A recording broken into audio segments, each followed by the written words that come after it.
एक बार एक छोटी सी लड़की अपने अंकल से पैसे मांगने के लिए गई। उसके अंकल गेहूं की कटाई का काम कर रहे थे। लड़की ने कहा कि अंकल, मेरी माँ ने आपसे 500 रुपया लोन लेने के लिए कहा। अंकल ने कहा कि अभी मैं काम कर रहा हूँ, इसलिए अभी तुम यहाँ से चले जाओ। लड़की ने कहा ठीक है, लेकिन वो गई नहीं। अंकल अपने काम में लग गए। जब अंकल ने थोड़ी देर बाद पीछे मुड़कर देखा तो वो अभी भी वहीं पर खड़ी थी। अंकल ने उस लड़की को फिर से कहा कि तुम यहाँ क्यों खड़ी हो, तुम चली जाओ। लड़की ने फिर हाँ कहा, लेकिन वो गई नहीं। वो वहीं पर खड़ी रही। अंकल फिर से अपने काम में लग गई, लेकिन फिर थोड़ी देर के बाद देखा तो वो लड़की फिर से वहीं पर खड़ी हुई थी। अंकल को अब बहुत ज़्यादा गुस्सा आ गया।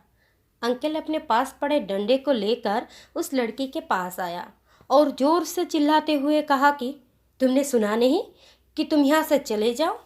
लेकिन वो लड़की अदम्य साहस के साथ वहीं पर खड़ी रही और उसने कहा कि मेरी माँ ने 500 रुपया मंगवाए हैं, आप वो नहीं देंगे, मैं यहाँ से नहीं जाऊँगी। वो अंकल थोड़ी देर के लिए घबरा गए। अब उनके हाथ से डंडा छूट गया। उन्होंने उस लड़की को 500 रुपया दिया और वहाँ से जाने के लिए कहा। आप लोग सोच कर देखिए ऐसा क्यों हुआ। ऐसा इसलिए हुआ कि उस लड़के का विचार स्पष्ट था। जो भी चीज़ वो लेने के लिए गई थी, उसके लिए उसका विचार स्पष्ट था कि जब तक उसे वो नहीं मिलेगा वो वहाँ से कभी भी नहीं जाएगी, और उसने ऐसा किया। आप अपने विचारों को स्पष्ट कीजिए कि आप अपने आप से चाहते क्या है। क्लियर कीजिए, अपने आप को सिर्फ यही चाहिए और आपका पूरा ध्यान फिर वहीं पर होना चाहिए, ठीक उस लड़की की तरह जिसे पता था कि उसे क्या चाहिए।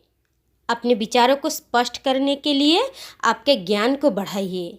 आपका ज्ञान जितना संकुचित होगा, आपका विचार उतने ही उथले होंगे, उतने ही अस्पष्ट होंगे, और उसके कारण आप दूर तक की सोच नहीं रख पाएंगे, दूर तक देख नहीं पाएंगे। इसलिए इस बात को समझिए और अपने विचारों को मजबूत बनाइए और अपनी ज़िंदगी को बदल डालिए।